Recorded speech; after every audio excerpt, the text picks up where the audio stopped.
berada di pabrik pengolahan susu pasteurisasi itu artinya lembu teman-teman, atau sapi. Itu berasal dari bahasa Sanskerta ya. Teman-teman ada yang berani untuk memerah susu sapi nanti? Sudah tahu caranya? Ayo coba tangannya di atas semuanya teman-teman. Ayo tangannya di atas. Caranya adalah dipompa teman-teman ya. Jangan ditarik. Nanti teman-teman akan praktek di ruang edukasi. Dari cooling unit di situ, susunya akan diuji kembali teman-teman. Apabila sudah benar-benar lolos uji lapangan, apa teman-teman? Setelah dari boiling, susunya akan dialirkan ke dalam homogenizer. Apa teman-teman? Homogenizer ini yang kotak ini teman-teman.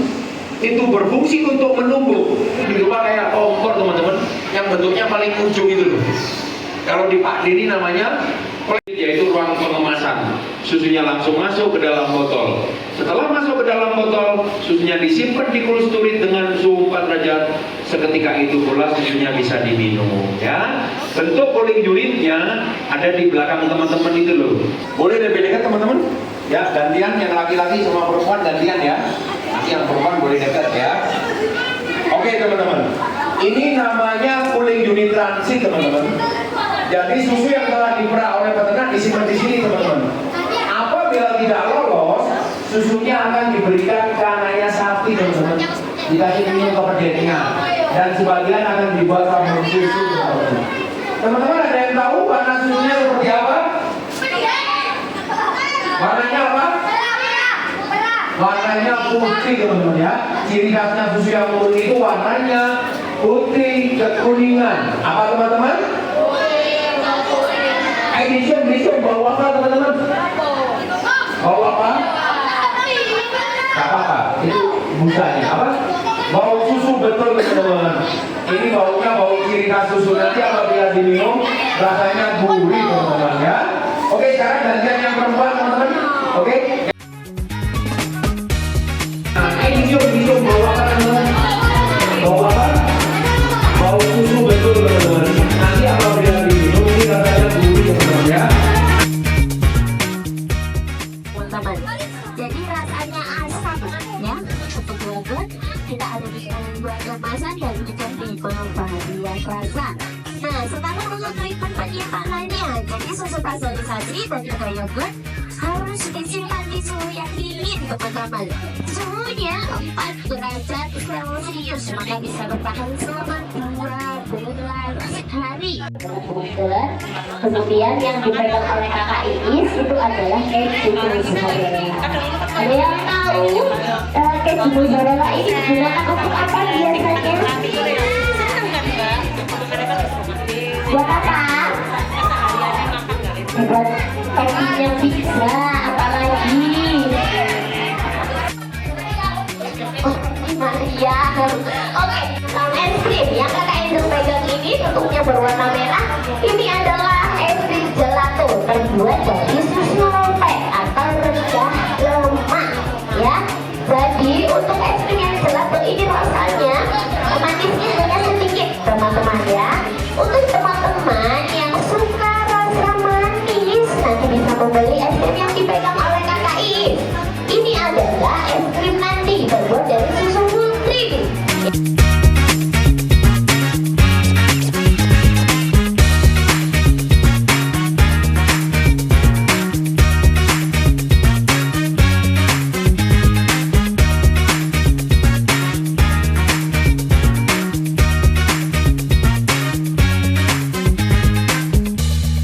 Sugar, ice cream powder, and flavor.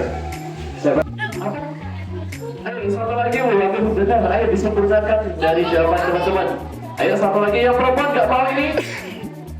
Ayo apa? Apa? Iya, ayo angkat tangannya. Angkat tangannya. Oke, apa saja? Namanya siapa?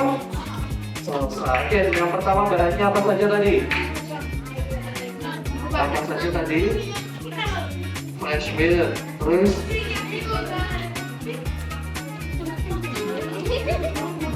Es krim harus disimpan di suhu tebu atau di suhu minus 15 derajat Celcius. Oke, yang laki-laki nggak boleh gorengan. Selamat datang di Pabrik Keju bersama pembuatan keju. Keju kami ada dua jenis. Yang pertama adalah keju mozzarella yang lumer, dan yang kedua adalah keju cheddar yang padat atau keras. Gimana caranya bisa jadi dua jenis yang berbeda? Nah, caranya adalah susu segar yang dijelaskan di depan di bawah pabrik keju dimasukkan ke mesin chispan yang sekarang lagi berputar. Nanti di sana susu segar akan dipanasin dan diaduk dengan rata. Suhunya 33 derajat Celcius. Kalau sudah mencapai suhunya, mesin berhenti. Kita tambahkan bakteri dan blender. Kenapa perlu kita tambahkan bakteri dan blender? Supaya susunya tergabulasi atau memisahkan antara air dan lemaknya susu. Karena yang dari keju hanya lemak saja, jadi harus dalam hal ini blender supaya lemaknya memadat mengumpal menjadi seperti tahu. Baru kemudian kita potongkan dulu lemak yang sudah padat dan kita produksi yang pertama menjadi keju mozzarella. Kalau kita beli keju mozzarella, jadi lemak padatnya kita masukkan ke mesin yang di sebelah kiri teman-teman. Namanya mesin stretching. Nanti di sana dia akan ditarik sambil dipanaskan dengan suhu 90 derajat Celcius. Panas nggak kira-kira? Karena panas tadi jadi bisa lumer teman-teman. Nanti ketika teman-teman terus tidak mudah patah, berarti dia sudah oke. Kita simpan di ruangan kirisan sendiri, suhunya 11 derajat, didiamkan selama sehari supaya tidak cepat basi. Jadinya awet selama 1 tahun di suhu freezer, 6 bulan di suhu. Gimana bentuknya? Warnanya? Benar, kira-kira agak putih. Kalau ini warnanya tapi yang digunakan berbeda.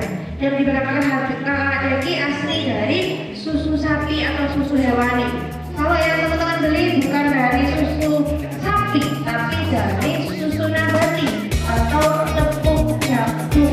Jadi bukan susu sapi teman-teman. Kemudian ditambahin garam.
yang bergerak di bidang pariwisata dan industri pengolahan susu.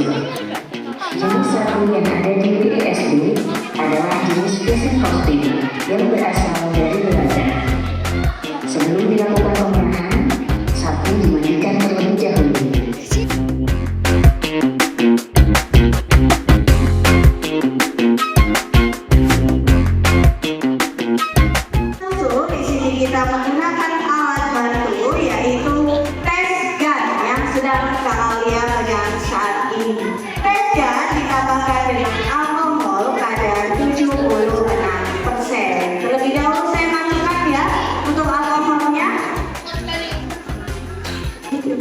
Kalau sudah, baru kita uji sampelnya yang tadi.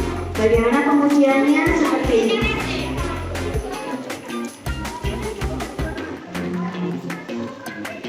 Baru kita balik dan diaduk. Akan merupakan perbandingan antara alkohol dan susu adalah 1:1. Nah, cara melihat susu ini segar atau tidak adalah apabila dia terlarut, berarti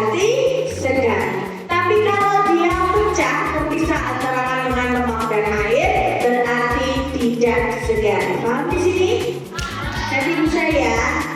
Oke, lanjut uji yang ketiga. Nama ujinya adalah uji berat jenis susu. Untuk uji berat jenis susu, di sini kita menggunakan alat bantu. Namanya adalah lactodesimeter. Nah, ini alatnya ya. Nah, ini alat untuk berat jenis susu. Caranya tinggal kita masukkan saja seperti ini. Kemudian kita tuang sampel susunya seperti ini sampai dengan penuh.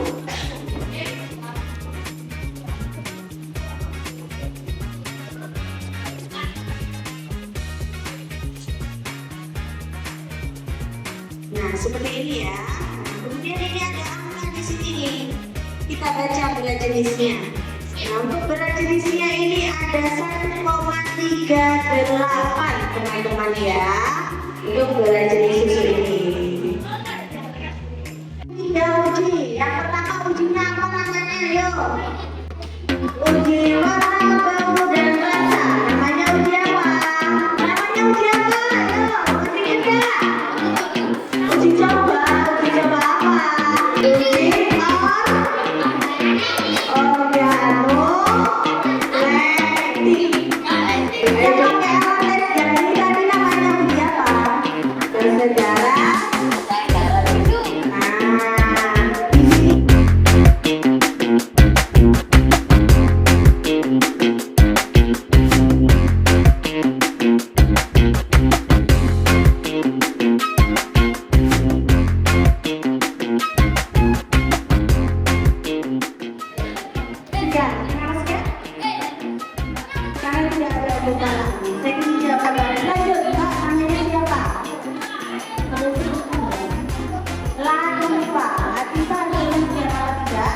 Kenapa tidak?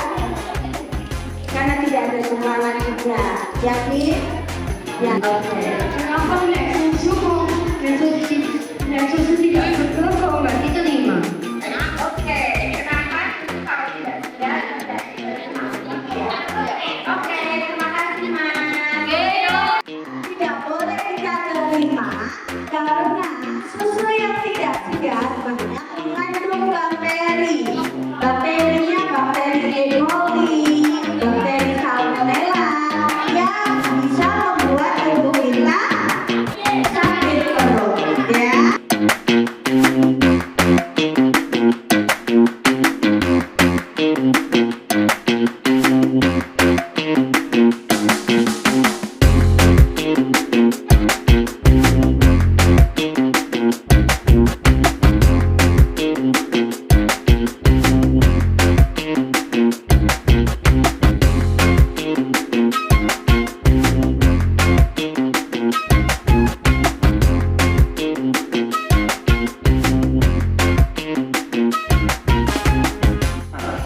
Yang pertama tidak boleh banyak gerak, yang kedua tidak boleh banyak suara.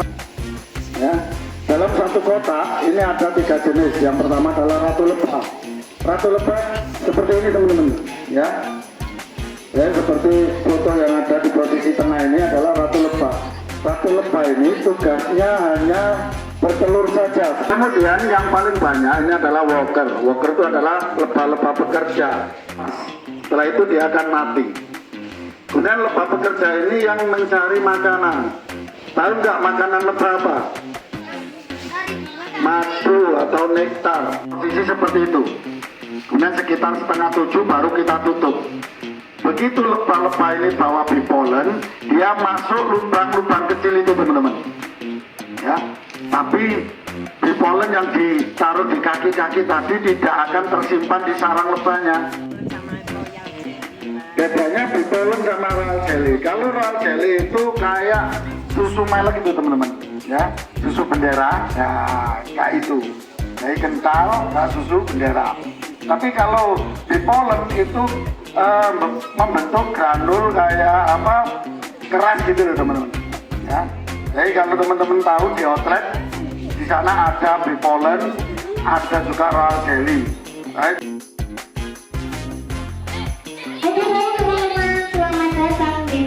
Siswa edukasi susu batu.